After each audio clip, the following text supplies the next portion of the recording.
Okay, so start करते हैं। कहाँ तक पहुँच गए थे हम? हमने सर्वनाम कंप्लीट कर लिया था और अब हमको स्टार्ट करना था विशेषण से। बता दूं कि कंप्लीशन और स्टार्टिंग की क्या बात हो रही है। पद परिचय हम लोग 10th क्लास का कंटिन्यू कर रहे थे, ठीक है। मतलब पढ़ रहे थे हम 10th क्लास के लिए पद परिचय। और अगर किसी को उस वे में देखना है कि संज्ञा अलग पढ़ रहे हैं, सर्वनाम पढ़ रहे हैं, विशेषण पढ़ रहे हैं, तो वो उस वे में देख ले, ठीक है। बट हम पढ़ रहे थे ये चीज़, इसलिए मैंने बता दिया है। तो हम उसको कंटिन्यू करते हैं, ठीक है, विशेषण के साथ में। नाउ देखते हैं विशेषण क्या है। जो शब्द विशेषता बताते हैं वो विशेषण होते हैं। यानी किसी भी चीज़ के बारे में अगर कुछ अच्छा या बुरा, उस चीज़ की क्वालिटी या क्वांटिटी या किसी भी तरह से उस चीज़ को अगर एक्सप्लेन करते हैं तो उसको हम क्या बोलते हैं? विशेषण बोलते हैं, ठीक है। विशेषण के 4 टाइप्स होते हैं, मुख्य प्रकार 4 होते हैं हिंदी के अंदर, ठीक है। गुणवाचक विशेषण, परिणाम वाचक विशेषण, संख्यावाचक, सर्वनामवाचक और एक सेकेंड, सर्वनामिक और संकेतवाचक। सर्वनामिक और संकेत एक ही होते हैं, ठीक है। पहले हम बात करेंगे गुणवाचक की। इससे पहले मैं इसमें बॉक्सेस का एक डिफ्रेंशिएशन कर देती हूँ, जिससे कि थोड़ा सा क्लियर हो जाए और प्रॉब्लम ना हो समझने के लिए। तो एक सेकेंड, ओके। सो इससे क्लियर हो जाएगा कि इंग्लिश हिंदी में कौन सा है, और 4 ही टाइप्स हैं, ये भी क्लियर हो जाएगा, ठीक है। तो अब हम देखते हैं पहला टाइप। पहले टाइप से स्टार्ट करेंगे। पहला है गुणवाचक। गुण यानी हम कह सकते हैं किसी चीज़ की क्वालिटीज़, ठीक है। फिर हम बात करते हैं परिणाम। परिणामवाचक की। परिणाम और परिमाण अलग अलग होते हैं।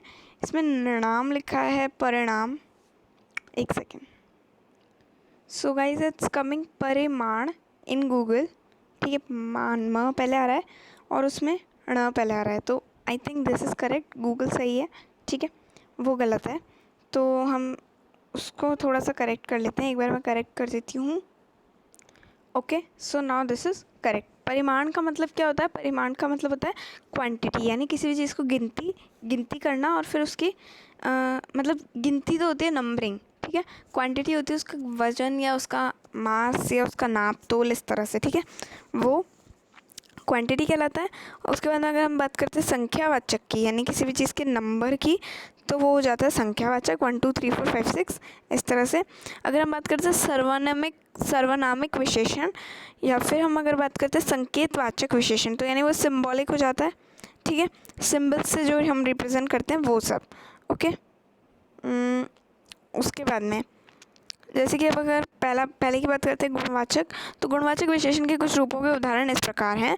समय संबंधी गुणवाचक होता है नया समय, पुराना समय, ठीक है। या फिर अगर हम किसी चीज़ के बारे में बोलते हैं नया चद्दर, पुराना चद्दर, इस तरह से, तो वो समय संबंधी गुण हो जाते हैं। ताज़ा, वर्तमान, भूत, भविष्य, अगला, पिछला इत्यादि। स्थान संबंधी होता है लंबा, चौड़ा, ऊंचा, नीचा, सीधा, बाहरी, भीतरी, ठीक है, अंदर का, या फिर हम कह सकते हैं ऊपरी, है ना, इस तरह से। आकार संबंधी होता है गोल, चौकोर, सुडौल, पोला, सुंदर, या फिर आकार से हम कह सकते हैं जो चीज़ें गोल होती हैं उनको हम नहीं कहते थे ये चीज़ गोल है, तो वो उसके गुण बताता है कि ये चीज़ गोल है, इस तरह से, ठीक है। मोटा, भारी। फिर अगर दशा संबंधी दुबला, पतला, मोटा, भारी, गड़ा, गीला, गरीब, पालतू, अमीर, इस तरह से। फिर वर्ण संबंधी लाल पीला, रंग से लाल, पीला, हरा, नीला, काला, बैंगनी, सुनहरी, ठीक है, गोल्डन वगैरह जो भी होते हैं वो सब कलर। फिर गुण संबंधी भला, बुरा, उचित, अनुचित, पाप, झूठ, सच इत्यादि। संज्ञा संबंधी मुंबईया, बनारसी, लखनवी, जयपुरिया, इस तरह से, ठीक है, राजस्थानी, वो जब हम कहते हैं तो वो सब भी गुण में ही आ जाते हैं, क्योंकि वो एक गुण है उनके। दूसरे शब्दों में वह विशेषण जो अपने विशेष्यों की निश्चित अथवा अनिश्चित मात्रा का बोध कराएं उन्हें परिमाणवाचक कहते हैं। मैंने सीधा यहाँ पे परिमाणवाचक का डाल दिया है, ठीक है, बीच में बिना किसी स्टॉपेज के। ठीक है, तो ये है परिमाणवाचक विशेषण। वह विशेषण जो अपने विशेष्यों की निश्चित अथवा अनिश्चित मात्रा या परिमाण का बोध कराएं वह परिमाणवाचक विशेषण कहते हैं, ठीक है। जैसे कि यह किसी वस्तु के नाप या तोल का बोध कराता है। परिमाणवाचक का मतलब क्या होता है? कोई भी चीज़ का नाप या तोल। मैंने बोला था कि कोई भी चीज़ का मेजरमेंट, कोई भी चीज़ का मास, है ना, इस तरह से। तो इसके अंदर आ जाता है जैसे शेर भर दूध। शेर भर दूध मतलब जैसे हम लीटर बोलते हैं, शायद वो हिंदी में शेर कहलाता होगा, ठीक है। तोला भर सोना, थोड़ा पानी, कुछ, सब, और, 2 लीटर दूध, बहुत, चीनी इत्यादि।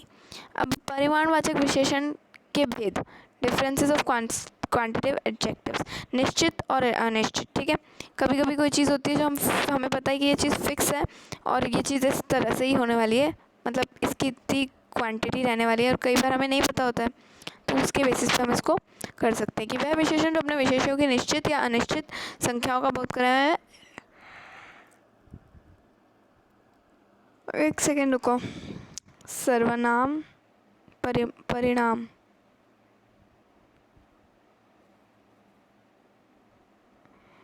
परिणाम में निश्चय अनिश्चय। ठीक है, परिणाम में निश्चय अनिश्चय कैसे होगा? जैसे अगर हम बात करते हैं थोड़ा, तो थोड़े में निश्चित नहीं है कि कितना दूध है, ठीक है, लेकिन अगर हम बात करते हैं 2 लीटर, तो 2 लीटर में निश्चित है कि 2 लीटर ही दूध है। बस इतना सा डिफरेंस है, इसलिए मैंने इसकी वो जो पेपर था वो हटा दिया बीच में से, बिकॉज मुझे नहीं लगा कि वो किसी यूज़ का है। अब हम चलते हैं सीधा सीधा संख्यावाचक विशेषण पे। संख्यावाचक विशेषण के 2 भेद होते हैं। संख्यावाचक मतलब कोई उसके निश्चित या अनिश्चित होने का जो संख्याओं का बोध कराते हैं वो, जैसे कि संख्यावाचक के अंदर कुछ नहीं लिखा है ना इसमें, तो संख्यावाचक की वेट एक डेफिनेशन निकाल लेते हैं। संख्यावाचक विशेषण, ये वाला तो बहुत जल्दी हो जाएगा, 10 मिनट के अंदर अंदर हो जाएगा विशेषण। संख्यावाचक विशेषण वह विशेषण जो अपने विशेषणों की निश्चित या अनिश्चित संख्या का बोध कराएं, उन्हें हम संख्यावाचक कहलाते हैं। उनमें जैसे मैदान में 5 लड़के खेल रहे हैं, इस कक्षा के कुछ छात्र पिकनिक पर गए हैं, तो कुछ और वो दोनों सेम से ही होते हैं। ठीक है, सर्वनामिक विशेषण, संकेतवाचक विशेषण, सर्वनामिक या संकेतवाचक दोनों एक होते हैं, जो सर्वनाम विशेषण के रूप में जैसे यहाँ, वहाँ, उधर, इधर, इस तरह से, मेरी पुस्तक, कोई बालक, किसी का महल, वह लड़का, वह लड़की आदि। नोट, सर्वनामिक विशेषण में उत्तम पुरुष, मध्यम पुरुष तथा निजवाचक सर्वनाम शब्दों को छोड़कर अन्य सर्वनामों के तुरंत बाद संज्ञा शब्द आता है। जैसे यह मेरा घर है, तो मेरा के बाद में घर एक एक संज्ञा है, सॉरी, यह मेरा घर है, तो इसने क्या बोला है कि कुछ को छोड़कर अन्य सर्वनाम शब्दों के तुरंत बाद संज्ञा शब्द आता है। वह मेरी पुस्तक है, तो मेरी के बाद पुस्तक आ गया, वह पुस्तक मेरी है, तो मेरी की पहले पुस्तक आ गया। इस तरह से एक छोटा सा नोट है, ये इग्नोर करने लायक भी है मैं कहूँ तो। नाउ क्रिया है will be continued in the next video, और ये इसके लिए बेस्ट है समझने के लिए कि विशेषण के भेद, विशेषण के 4 भेद होते हैं, और ये उसका एक तरह का फ्लो चार्ट है। ठीक है, थैंक यू सो मच। ये तो 8 मिनट के अंदर अंदर ही हो गया, 8 मिनट के मतलब 9 मिनट के अंदर अंदर। ठीक है, thank you so much and do watch the next video for क्रिया को समझने के लिए नेक्स्ट वीडियो में आएंगे। और बाकी तो देखो क्रिया बच रहा है, क्रिया के बाद में संज्ञा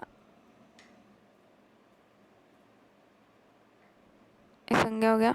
हाँ, तो क्रिया, ये क्रिया, ठीक है, इसके बाद में अव्यय के बाद में लिंग, वचन, कारक, विशेष्य, काल, बस ख़त्म।